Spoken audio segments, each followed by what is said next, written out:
Hello बच्चों, कैसे हो? बढ़िया। आप बढ़िया तो मैं भी बढ़िया। तो देखो बच्चों, आज हमें क्या पढ़ाई करनी है। आज है हमारे पास क्लास 6 का मैथ का यूनिट नंबर फर्स्ट का वीडियो नंबर 3। तो ये पहले यूनिट का मैथ का तीसरा वीडियो है। ठीक है बेटे। तो आज हमें देखना है कि आज का हमारा टारगेट क्या है। आज हमें सीखना है बेटे स्थानीय मान। स्थानीय मान को इंग्लिश में कहते हैं प्लेस वैल्यू।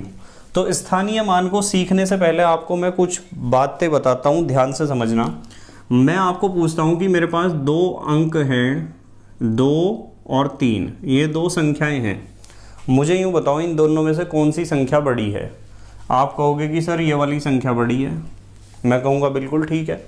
यदि मैं आपको कहूँ कि मेरे पास है 2, 4, 8, ये 3 संख्याएं हैं, इनमें कौन सी संख्या बड़ी है? आप कहोगे ये वाली संख्या बड़ी है या ये वाला अंक बड़ा है। पर यदि मैं आपको कहूँ कि क्या इन संख्याओं में आप बता सकते हो कौन सी संख्या बड़ी है या कौन सा अंक बड़ा है, तो आप कहोगे कि सर ये तीनों तो बराबर हैं बिल्कुल अंक। मैं कहूँगा क्यों है बराबर? आप कहोगे कि सर ये भी 2 है, ये भी 2 है, ये भी 2 है।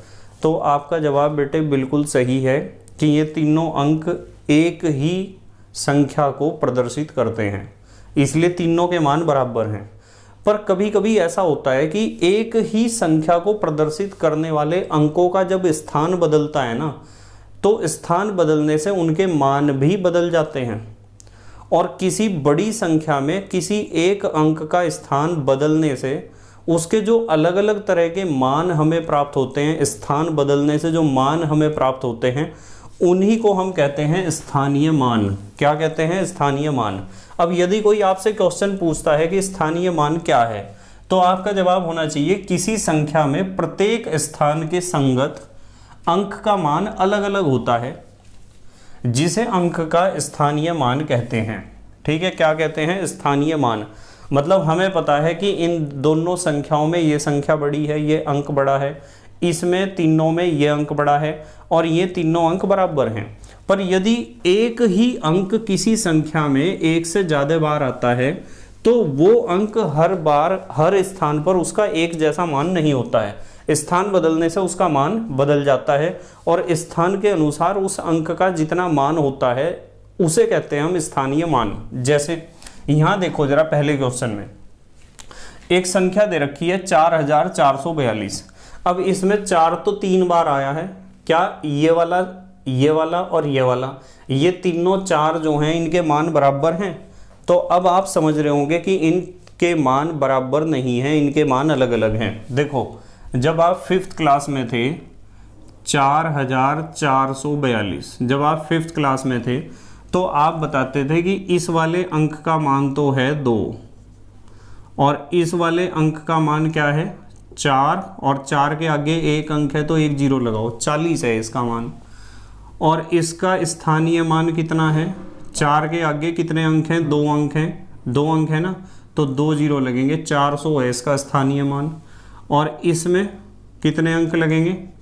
इसमें 4 के आगे लगेंगे 1 2 3, 3 0, 3 अंक है ना। तो इसका मतलब ये है कि है तो ये भी 4, है तो ये भी 4 और है तो ये भी 4। पर क्या चारों के मान बराबर हैं? नहीं। क्यों नहीं है मान बराबर? क्योंकि इनके स्थान बदल रहे हैं। ये दहाई है, ये सैकड़ा है और ये हजार है। तो किसी भी बड़ी संख्या में कोई भी अंक जिस स्थान पर होता है उस स्थान के अनुसार उस अंक का जो मान होता है उसे हम कहते हैं स्थानीय मान।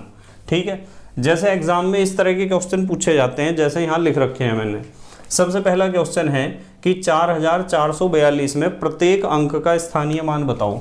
तो सबसे पहला अंक ये है, ये लिखा हमने 4, कितने 0 लगेंगे? इसके आगे 3 अंक हैं तो 3 0 लगाओ। तो इसका स्थानीय मान कितना हुआ? इसका स्थानीय मान हुआ 4000। ठीक है। उसके बाद या फिर आप इसे यहाँ ऐसे भी लिख सकते हो कि यदि आप इसे स्थानीय मान के अनुसार तोड़ दोगे, संख्या के टुकड़े कर दोगे, तो पहला टुकड़ा इसका स्थानीय मान होगा वो 4000 है।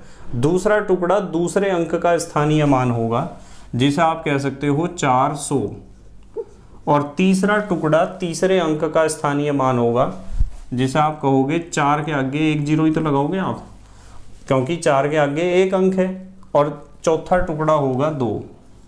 तो ये जो वैल्यू हमने निकाल ली है, इस अंक का मान तो ये है, इस अंक का मान ये है, इस अंक का मान ये है और इस अंक का मान ये है। तो किसी भी संख्या में किसी भी अंक के स्थान के संगत कि वो कौन से स्थान पर रखा हुआ है, क्या वो इकाई में है, दहाई में है, सैकड़े में है, हजार में है या 10,000 में है, उसके स्थान के संगत उसका जो मान होता है उसे हम कहते हैं स्थानीय मान। और आप किसी संख्या को स्थानीय मान के अनुसार तोड़कर उसके टुकड़े कर कर लिख सकते हो। जैसे मान लो ये संख्या है, इसमें हमें प्रत्येक अंक का स्थानीय मान बताना है और संख्या को स्थानीय मान के अनुसार तोड़ना है। ठीक है, चलो स्थानीय मान बताते हैं। 4 का स्थानीय मान कितना होगा? 4000, कोमा लगा लो। चलो ठीक है, ये तो हमने तोड़ के लिख दिया। इसमें हम प्रत्येक अंक का स्थानीय मान बताएंगे 4000। 5 का स्थानीय मान कितना होगा? 5 के आगे कितने जीरो आएंगे? 2 जीरो आएंगे, 500, कोमा। 4 का स्थानीय मान कितना होगा? 40, क्योंकि 4 के आगे 1 अंक है तो 1 जीरो लगाया। 2 का स्थानीय मान 2 ही होगा। ठीक है, इसी तरीके से इस संख्या को देखो। 3 का स्थानीय मान कितना होगा? 3000, क्योंकि 3 के आगे 3 अंक थे तो 3 ही जीरो लगा दिए। 4 का स्थानीय मान क्या होगा? 400, और 7 का स्थानीय मान क्या होगा? 70, और इस 7 का स्थानीय मान क्या होगा? 7। देखो हैं तो दोनों 7 7 है ना, तो इनके अंक तो एक जैसे हैं पर इनके मान एक जैसे नहीं है, क्योंकि ये वाला 7 तो दाहिनी पे रखा हुआ है तो इसका स्थानीय मान हुआ 70, और ये वाला 7 रखा हुआ है इकाई पर तो इसका स्थानीय मान हुआ 7। इसे देखो, 5 का स्थानीय मान बताओ कितना होगा? यहाँ 1 2 3 4, 4 जीरो लगेंगे यानी 50,000। 2 का स्थानीय मान कितना होगा? 2 के आगे कितने जीरो लगाओगे? 1 2 3, 1 2 3 यानी 2000। और 3 का स्थानीय मान कितना होगा? 3 के आगे कितने जीरो लगाओगे? 2 यानी 300। और 5 के आगे कितने जीरो लगाओगे? 5 के आगे 1 जीरो लगाओगे और 7 के आगे कोई भी जीरो नहीं लगने का। समझ में आ रही ना बात? तो इस तरीके से आप किसी भी दी गई संख्या में किसी भी अंक का स्थानीय मान बता सकते हो। एक चीज़ का ध्यान रखना है, जरूरी नहीं है कि किसी भी संख्या में जितने भी अंक हैं उनमें से प्रत्येक अंक का स्थानीय मान आपसे पूछा जाए। ऐसा भी हो सकता है कि दी गई संख्या में से कुछ विशेष अंकों के स्थानीय मान आपको पूछ लिए जाएं। जैसे इस क्वेश्चन को देखो, क्वेश्चन नंबर 5 को, 2354 में 3 का स्थानीय मान बताना है हमें। तो 3 तो ये है 3, इसका स्थानीय मान बताना है केवल। तो इसका स्थानीय मान कितना होगा? 3 लिखो। 3 के आगे कितने जीरो लगेंगे? 1 2, 2 जीरो लगेंगे तो इसका स्थानीय मान 300 है। ठीक है, तो इस तरह के सवाल भी आते हैं पेपर में। जैसे ये है 8412 में 4 व 1 के स्थानीय मान बताने हैं। 4 का स्थानीय मान और 1 का, तो 4 का स्थानीय मान कितना होगा? 4 लिखो। 4 के आगे कितने जीरो लगेंगे? 2 जीरो लगेंगे, 400। 4 का स्थानीय मान तो 400 हुआ।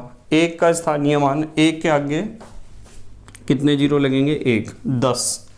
तो इस तरह के क्वेश्चन एग्जाम में पूछे जाते हैं। अब हमारे देश के प्यारे प्यारे बच्चे जल्दी से पोज करके लिख लेंगे इसे अपनी कॉपी में। पोज करके लिखो, वीडियो को रोक के लिखो, जल्दी से लिख लिया बेटे? ठीक है, तो बेटे मुझे उम्मीद है कि आपको समझ में आया होगा कि दी गई संख्या में प्रत्येक अंक का स्थानीय मान कैसे निकलता है। आप वैसे स्थानीय मान को ऐसे भी निकाल सकते हो, पर अब इस तरीके से ना निकाल कर, ऐसे तो छोटी कक्षाओं में हम निकालते थे, किसी भी संख्या को लिखो और उसमें जिस भी अंक का स्थानीय मान पूछा गया है उसे आप सामने लिख सकते हो।